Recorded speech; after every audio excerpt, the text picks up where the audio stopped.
대둔산로 버드네 사거리에서 머티 사거리 쪽으로 2차로 승용차 간 추돌사고 발생했다는 김종필 통신원 제보입니다.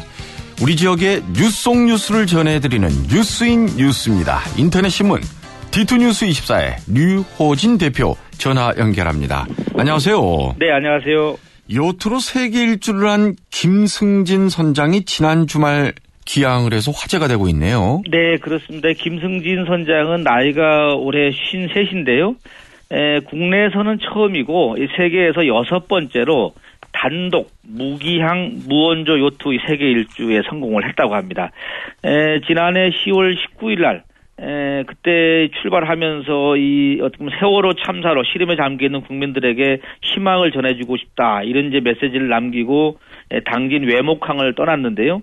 210일 만엔 지난 16일 외목항으로 귀향을 했습니다. 근데 호수를 봤더니 엄청나더군요.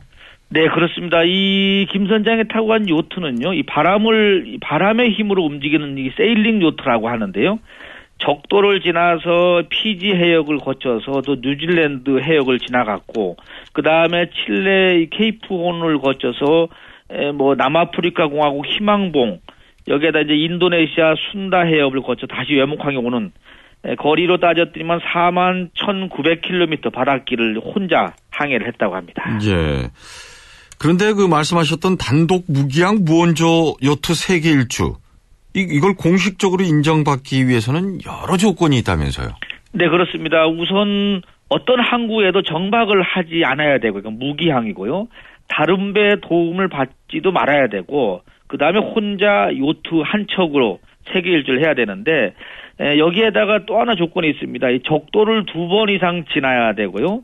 모든 경로를 한쪽 방향으로 통과를 해야 되고 항해 거리가 4만 킬로미터 이상 돼야 된다고 하는데 김 선장의 항해는 이 모든 조건을 충족을 했다고 합니다.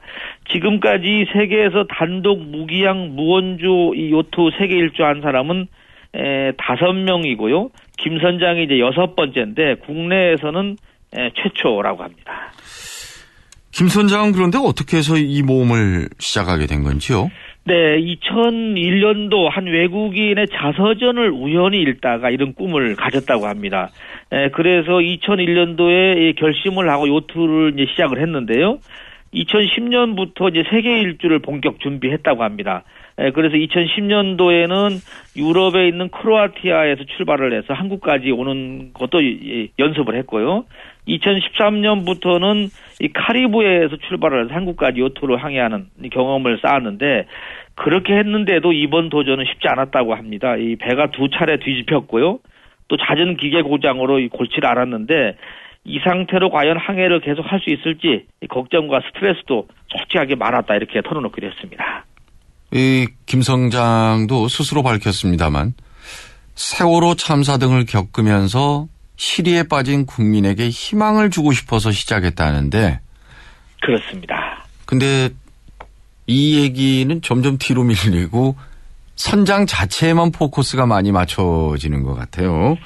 아무튼 시간이 좀 많이 흐르다 보니까 그런 현상이 벌어지네요. 네. 자, 대전시 원도심 재생 사업의 큰 그림이 나왔죠? 네, 엊그제 지난 15일 날 민관 협의회를 열고 이 원도심 재생 계획 이 전체를 이제 공개를 했는데요.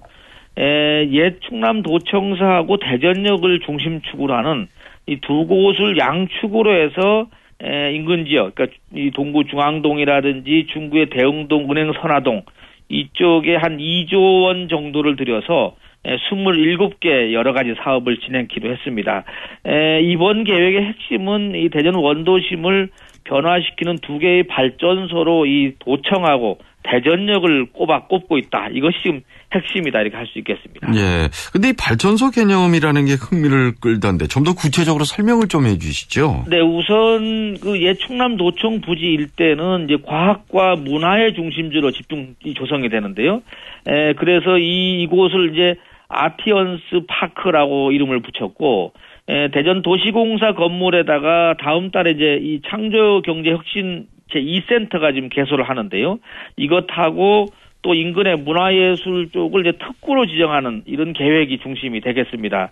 여기에다 이제 대전역 일대는 회의와 전시, 호텔 업무, 이런 마이스 관련 시설 입지가 추진될 계획이라고 합니다. 아무쪼록 이게 좀 내실 있게 꾸려져서 전국에서 좀 많은 분들이 찾는 명소가 됐으면 합니다. 네, 그렇습니다. 사실 지금 늘 끊임없이 이 원도심 재생 사업 활성화가 계속 나왔는데 사실 또 이 시장이 바뀌면 계속 변화가 왔거든요. 예. 뭔가 좀 분명한 어떻게 보면 눈에 띄는 변화 좀 가져왔으면 좋겠습니다. 그러네요.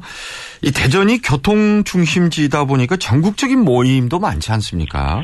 네, 그렇습니다. 그런 차원에서 이제 마이스 산업 얘기가 나오는 것이 대전역 일대가 교통중심지라는 점을 감안했을 때 이 마이스 산업 시설을 들였으면은 오히려 이 국내에서 접근성을 확보할 수 있다 이런 계산이 깔려 있는 것 같습니다.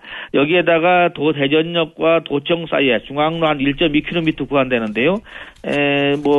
주차 복합 빌딩도 만들어지고 문화 관광 시장이 조성되는데 이 도시재생본부 계획대로라면은 한 2조 595억 정도의 투자가 될 것이다 이렇게 예상이 되고 있습니다. 네.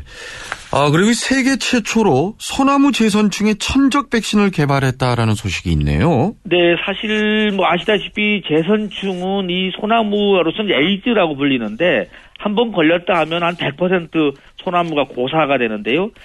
충남대 이 성창근 교수 팀이 천적 백신을 개발했다 이렇게 밝혀서 지금 산림업계가 아주 관심이 집중됩니다. 지금 성 교수 팀은 이 소나무 제선충 방제용 천적이용 백신을 개발해서 지금 감염된 소나무에 주입을 했고요. 소나무가 변화하는 모습을 실제로 확인했다고 하는데 이 선충의 크기는 한 1000분의 1 정도의 어떤 미생물 백신으로 지금 되는데요. 한 12시간 만에 어떻게 보면 제선충을 사멸시킬 수 있다 이렇게 지금 주장을 하고 있습니다. 예. 오늘 소식 잘 들었습니다. 네, 감사합니다. 네, 디트뉴스 24의 류호진 대표였습니다. 네, 뉴스 플러스 시간입니다. 황인택 을지대 병원장이요, 대전 세종 충남 병원 회장에 선출됐다 하는 소식도 있습니다. 오장섭 충청향후의 총재가 시민단체 추천하는 총리 후보 11명에 들어가 있다는 소식도 있습니다.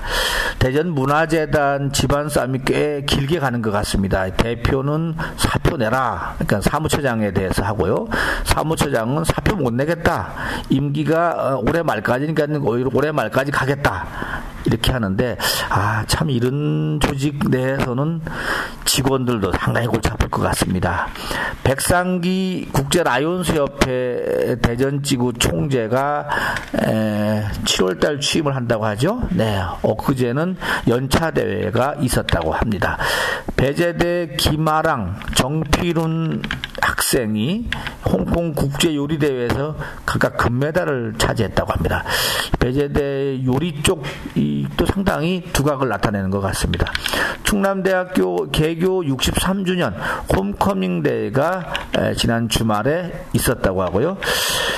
정계를 은퇴했는데도 이 손학규 주가는 계속 오르는 것 같습니다. 호남 지역에서는 지지율이 1위를 달리고 있다고 합니다.